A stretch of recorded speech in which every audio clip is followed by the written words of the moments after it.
Good evening and welcome to Talk a Good Gamers. It's just me, really, discuss the highlights of what just happened in the Premier League match, which ended, relieved to say this, by the way, West Ham United 2, Wolverhampton Wanderers 0. We needed that. We really, really needed that. So let's go through everything that happens. It was good. I mean, wasn't it good to have 2 goals at the end and not go through the whole squeaky bummification of the whole thing? That was good. And even, did you see Antonio at the end trying to kill a little bit of time? Let me just move my camera a little bit so as I can also see your lovely comments in the chat. Well, I thoroughly enjoyed that. Should we have been worried about Thomas Souček? Well, I guess from a passing point of view, maybe we should have done, but I thought that was his best performance in some time. Not goal scoring Souček, defender Souček. That's what we got today. And he was really, really good. Let's be fair. Actually had a part to play in the second goal, but we will get to that in just a bit. So let's reverse back, go back in time. Let's go to the start of the game. It was long ball. It was hoofball. Straight away hoofball. And I sort of get it. I sort of understand why. Because early on in the game, they had Neves playing as a centre-half. Now, of course, if you remember from the Man City game, Collins was obviously suspended for this one because he's assaulted Jack Grealish. By the way, I know there are people watching this who would probably also like to assault Jack Grealish, but you didn't. Collins did, so he was banned for this one. Strange choice. I mean, he's certainly not got the stature to play as a centre-half, but we launched it long straight away. I think the first thing we did when we launched it, we had the kickoff, launched it long. Souček headed it. Scamacca headed it. You thought, okay, now I know which way we're going to go. It's what we're going to do. We're going to test the guy. The next time we tried to attack, 30 seconds later, the ball was launched long again. Within the next 3 minutes, we did it again within 3 minutes. Dawson launching it long this time. So clearly there was a tactic there. So we had this little flurry on the first couple of minutes. However, we started to retreat back. Wolves had 2 chances in the first 5 minutes. One of them a long range one. I think it was Pedence. Another long range one from Johnny. They also had one where they should have done better, a little bit more closer in, but didn't really force Fabianski into a save. But it was certainly a chance. And as this is happening early on in the game, West Ham are retreating and going further and further and further back. And you're thinking, this isn't good at all. I was worried. At that point, I was worried because we were inviting them upon us. And that was a concern, and particularly given the context of where we've been this season. However, we did start to impact them on the counter-attack a little bit. And Scamacca was holding the ball up really, really well. Not only was he holding the ball up well, we'd started to link quite well with Cornet, who had tried to do a flick header forward to him. He was just caught offside, but it was a good move.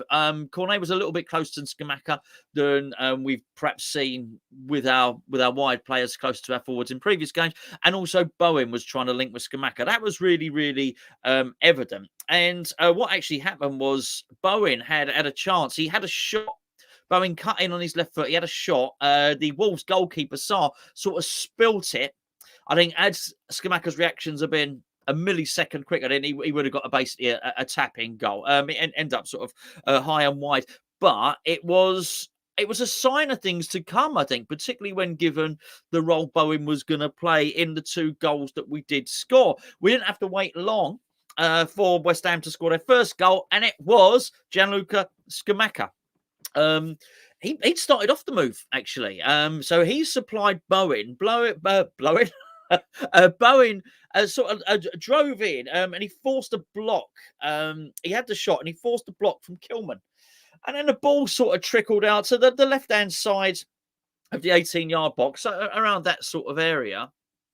But it was where Kilman had blocked it. It had taken a little bit of a bounce. So Scamacca hit it on the half volley. Now, it took a bit of a deflection. It did take a bit of a deflection, but Scamacca had already showed his intention because earlier on he'd had a shot which he'd sort of bent it just wide. He'd had a Benrahma type shot, if you like. So when he hit it on the half volley, he really clearly liked striking a ball. He hits it, we scored a goal. Don't buy a ticket, don't win the lottery. Well, or if you're me, buy a ticket and don't win the lottery. But anyway, Scamacca bought a ticket. He certainly won the lottery in this case. And I'll tell you what, he played really, really well.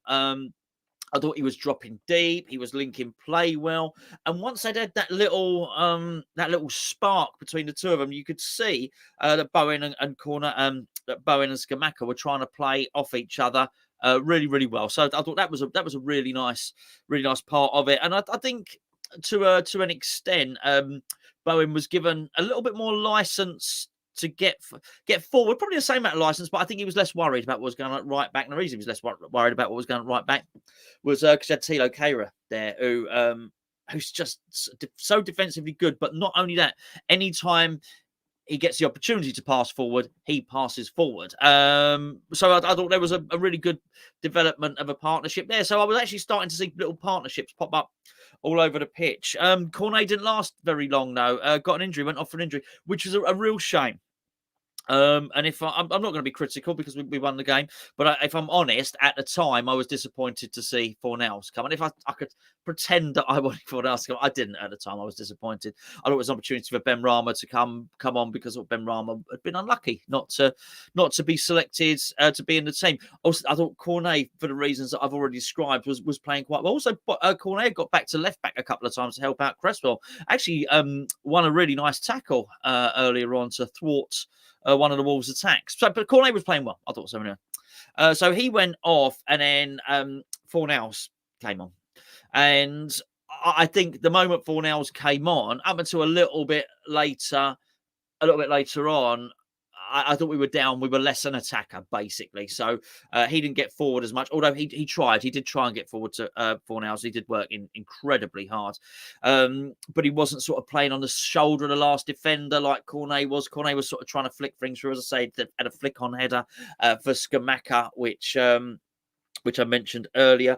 But what it did do, it probably shored things up just a little bit. Unfortunately, what it also did was it gave Wolves back the impetus because we had one less attacking player. I felt we started to begin to sit deeper again. Wolves started to come forward, but they had a lot of possession. It flashed up at one point in the first half. It said, it flashes up like last possession stats, 5 minutes, that sort of thing. It was Wolves 80%, West Ham 20%. That being said, they didn't really threaten. Apart from long range, everything they did was from long range, and there's a lot of reasons for that, and we'll get onto those. Actually, we get on to them now. Dawson being back was great, really, really good. Really pleased to see him there. Kehrer at right back, gave us something else. He definitely did. Zuma likes it when we're sitting deep. When we're sitting deep, and Zuma was there, and also I've got to say the barrier that was put up by Thomas Souček in particular. I think on this one, I'm almost going to judge Thomas Souček as a defender. Don't get me wrong. There were points where he pops up on the right wing, numerous occasions actually. But he looks clumsy and uncoordinated when he is in those positions. However, he's tackling, he's heading, his interceptions. I thought he was outstanding today. And look, he surrendered possession lots. He does do. But what I think sometimes you can concentrate so much on what a player doesn't give you. It would be then unfair to not focus on what he did do. And his heading, tackling, interceptions, and his energy were superb today. And he was part of the reason, along with the three defenders that I mentioned there, that I think Wolves were limited to a lot of long shots. Yes, I mean they had an offside goal in the second half. There also was a header later on, maybe which Costa got relatively close to goal, should have done better on.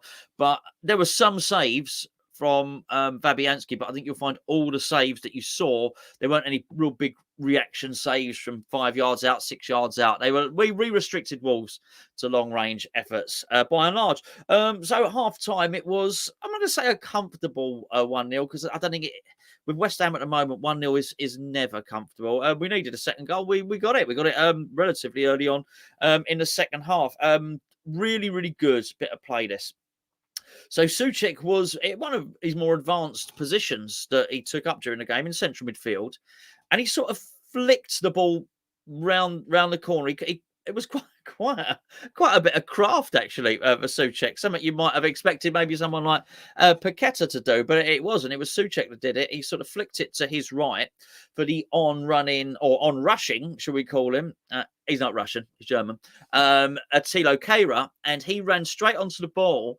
Had a little think about it. If I'm going to have a shot here again, I was so pleased to see that intent and to see him to have a go at that. So he had a shot, and it was a sort of a deflected ricochet shot, which bounced down. And Bowen's first touch was really, really good. There was a lot of spin, a lot. The ball was flying around basically. Cushioned it really well. Bowen's in the position on the sort of the right hand side, but in the box. Cushioned it, took it down his left foot, drove in a little bit, but actually finished so well, low and hard onto the near post, the post that was closest to him. It was an assassin's finish. It was really, really clinical, and I thought it capped a really good display. I'll discuss Bowen more tomorrow.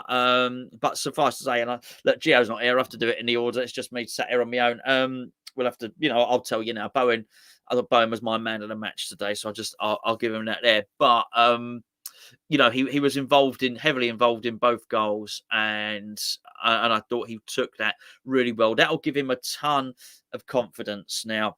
And I think if there's just one little regret, it's that Cornet got injured as early as he did, because as a front three, I thought they were looking really good. And I think it would be fair to say throughout this, Scamacca was really enjoying the battle.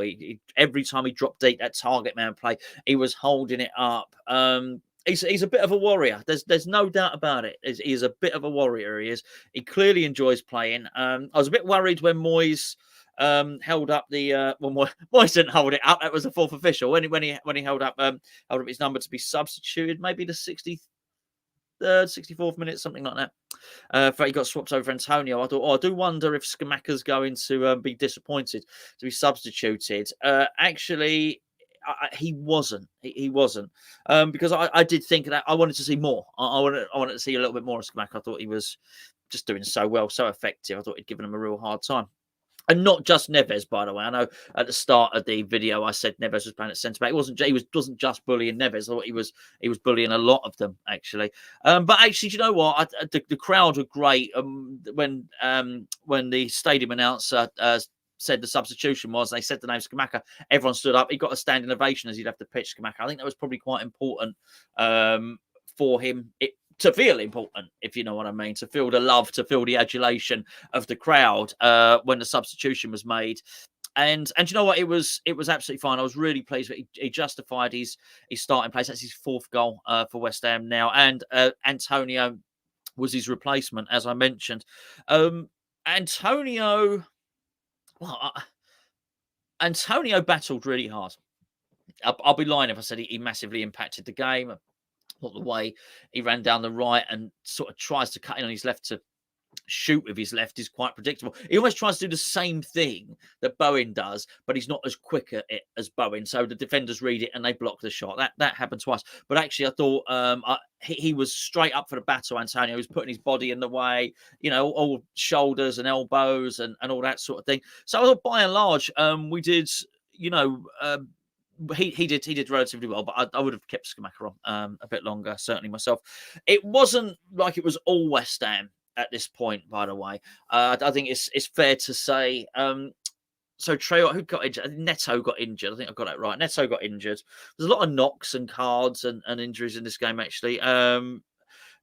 Neto got injured, and then what happened is Adama Traore came on, and initially Adama Traore was sort of left, like inside left forward, if you like. Dawson loved it. Dawson thought, I'm having a bit of this. I'll take on this muscle-bound freak, right?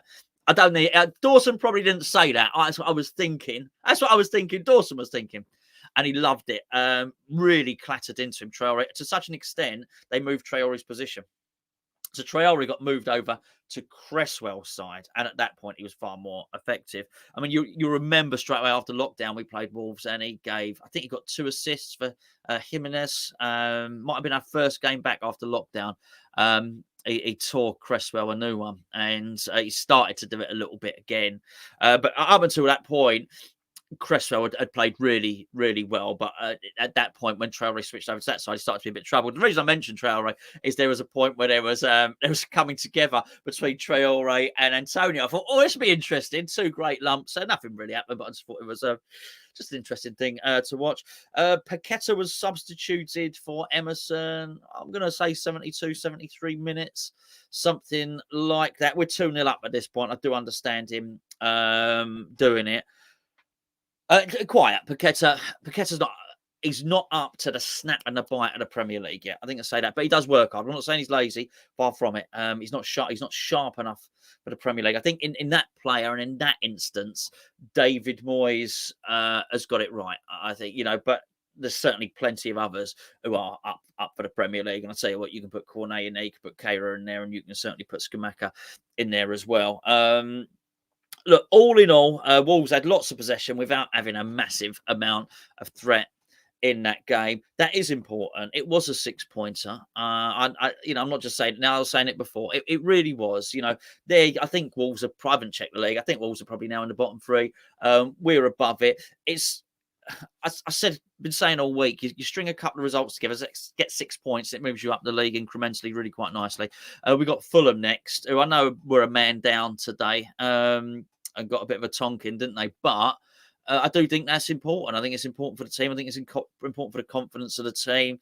That didn't bear thinking about, losing today. And I sort of get it. I sort of get what Moyes did when the Cornet injury and thinking, actually, I'm going to just tighten it up a little bit more. By putting Fornals on there. It works. Ultimately, it worked, and we got to be pleased about that.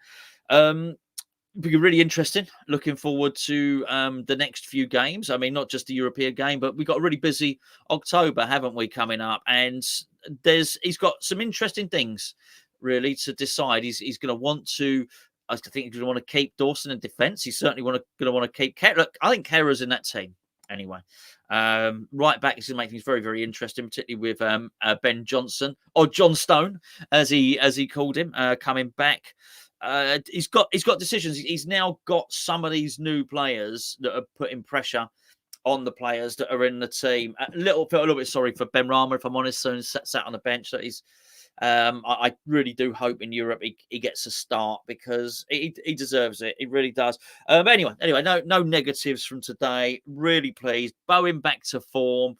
Scamacca looked really good. Kehrer at right back. Really pleased to see that. Souček was good today. Souček was good. Look, was he Ronaldinho? No. He was more Tony Adams than Ronaldinho. He wasn't playing at centre back. He didn't watch the game. But he was a stopper today. He really was, and I thought he played incredibly well. There was rumours that David Moyes had a chat with him. I was a little bit dubious as to whether what good's a chat going to do if they have, and that's part of it, and it's worked. Then fair enough. Because I tell you what, that wasn't Souček that scored that season before last, scored 10, 11 goals in the season. That wasn't that. That was defensive midfield. That was Kante Souček that you saw today with a little bit of Ryan Giggs. Well, actually, I don't mean Ryan Giggs like that. I mean, tricky winger. Sorry, I should probably stop digging myself a hole, should I? Good performance. Good performance. I've not mentioned Declan Rice. Declan was fine today, by the way. Just. In many respects, I don't think Declan Rice had a commanding performance. Don't get me wrong, but it was a very complete performance. That makes sense. It's difficult when the opposition have as much possession as they do, but they did look like a team that were going to struggle to score goals. And I think a lot of the time at West Ham, we probably complain that we play teams at the wrong time, that the wrong team at the wrong time. I think in many respects, I think that was the right team at the right time, and it was enjoyable. And I don't know about you, I think particularly we don't have many Saturday games now. I mean, I would have struggled with a miserable old Sunday if we'd have lost that. So there you go, boys and girls. Enjoy the rest of your weekend. It looks an awful lot better now, doesn't it? Just before you go, for point of direction, we've got 31 videos on Patreon this month. This is the best time to join Patreon. It's the best way to support Hammers Chat. We're trying to do this as our job, due to the support of all of you guys who basically watch all the adverts on here, who join us on Patreon. We're able to do it, so we've got a lot of footage, a lot of content coming up. The link for Patreon is in the description below. It's patreon.com/Hammers Chat if you'd like to help out on it. It'd be very, very much appreciated. Enjoy the rest of your evening. Enjoy Match of the Day. You're going to watch Match of the Day later. It'd be nice to watch. Maybe we won't be at the start. In fact, I'll see some of the other scores. We won't be at the start of Match of the Day, but I'll tell you what, you can sit back, put our feet up, and just enjoy the fact that we're not, we don't look like the worst team in the league anymore. As Andy Walsh has just said, please do drop a like on the stream if you'd be so kind, please. If you're not subscribed, please do so already. Go and check out our Patreon. Also, please don't forget we've got a second channel, Hammers Chat Forum channel. Go and subscribe to that. It'll be video. Gio will be on that later on. He'll be reporting from the stadium. He might be drunk. You don't know. If he is, we can't blame him. It's been a really, really good day for all concerned. Anyway, take it easy. I'm going to stop waffling. Enjoy the rest of your evening, and I will catch up with you tomorrow.